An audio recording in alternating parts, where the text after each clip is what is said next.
The Zynthari were precise, cold, and calculating, bred for obedience, perfection, and silence.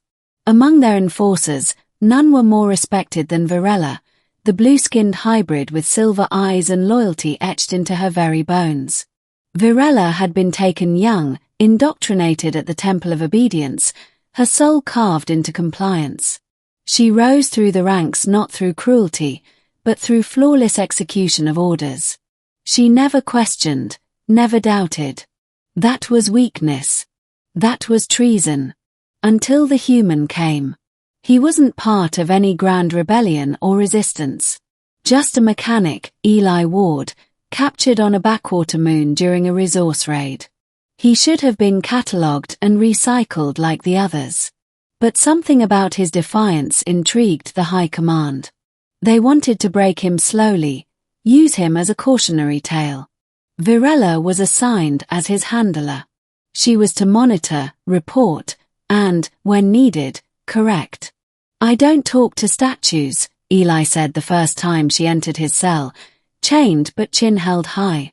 She tilted her head, unoffended. "I'm not a statue. I am Zynthari." "Yeah, well, Zynthari got no soul." His words were nonsense. Illogical. But something in his voice made her pause. She had been insulted before, by prisoners, by her superiors, but this stung. Why? She watched him during his confinement, analyzing his vitals, his behavior, his resilience. Eli joked even when beaten. He hummed old earth songs when starved. He helped a fellow prisoner escape punishment by claiming fault. "Why do you do this?" she asked one day, her curiosity slipping through. "Because someone has to. Because you won't." "I follow orders." "Yeah," he said softly, "and it's killing you." That night, she couldn't rest.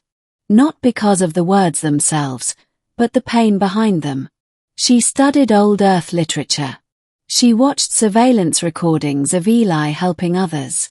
Slowly, she began noticing how often the Zynthari's order came at the expense of the innocent. Farmers enslaved for quotas. Children relocated for compliance training. And she saw the truth she had always ignored. Obedience was just another word for silence. Silence in the face of suffering. The final push came on a cold rotation when she received a sealed directive: execute prisoner 42, Eli Ward, before sunrise. She read it 3 times. She entered his cell at dawn. He was asleep, arms folded behind his head, despite the cold. His face was peaceful. She stood over him, pulse steady, blade drawn. Then his eyes fluttered open. No panic. Just that calm, maddening defiance. "Well," he said, "didn't think I'd go out looking at someone as pretty as you." Her grip faltered. "You're not going to do it, are you?" he whispered. Virella clenched her jaw. "You don't know me." "I do. You're already rebelling. Just quietly." She stepped back. Dropped the blade.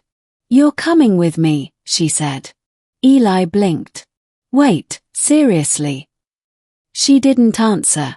She simply unlocked his restraints, wrapped his arm around her shoulder, and moved. Fast. They reached the hangar in less than 10 minutes, stealing a scout vessel. The alarms blared within moments. Fighters gave chase, but Virella flew with a focus she had never known. Not for duty. Not for the Zynthari. For him. They broke through the blockade with seconds to spare, jumping into hyperspace. Safe. Temporarily. In the quiet of the stars, Eli turned to her. "You just threw away everything. Why?" "I don't know," she said. "Or maybe I do." He touched her hand. "You saw something worth saving. So did I." They spent weeks on the run, hiding in asteroid belts, dodging bounty hunters, and patching the ship together with scrap. Somewhere in between fixing reactors and cooking with terrible rations, Virella began to laugh. Not a polite chuckle, but a real, raw laugh. Eli called her V, claiming it was easier to shout in an emergency. She let him. He taught her earth games, like chess and blackjack. She taught him how to fly without computer assistance. He showed her music. She showed him how to survive Zynthari traps. They became something not even the high command could classify, partners. But the Zynthari were relentless. One night, a deep space warning beacon intercepted their location. Virella knew what it meant. The purifiers were coming, elite assassins bred to correct traitors. She looked at Eli across the small cockpit. They'll never stop. As long as I live, they'll hunt us. So what? He said, grinning. Let's give them something to chase. But Virella had another plan. She knew where the core server was hidden, deep in the Zynthari's prime citadel. If they could upload a virus Eli had written, disguised as a command string, it would wipe the loyalty code embedded in every Zynthari enforcer. It meant going back. It meant risking everything. I have to do it, she told him. He corrected. They infiltrated the citadel under the cover of a meteor storm, Virella in stolen armor, Eli in a janitor's uniform. It would have been funny if it wasn't suicidal. They reached the core chamber. Virella plugged in the drive, eyes scanning the code, fingers trembling. Then came the sound she dreaded. Boots. Dozens of them. The purifiers. She turned to Eli. Go. I'll finish this. No way. I'm not. She kissed him. A deep, soul-heavy kiss that said everything she couldn't say out loud. Go, she whispered. Live. He hesitated, then ran.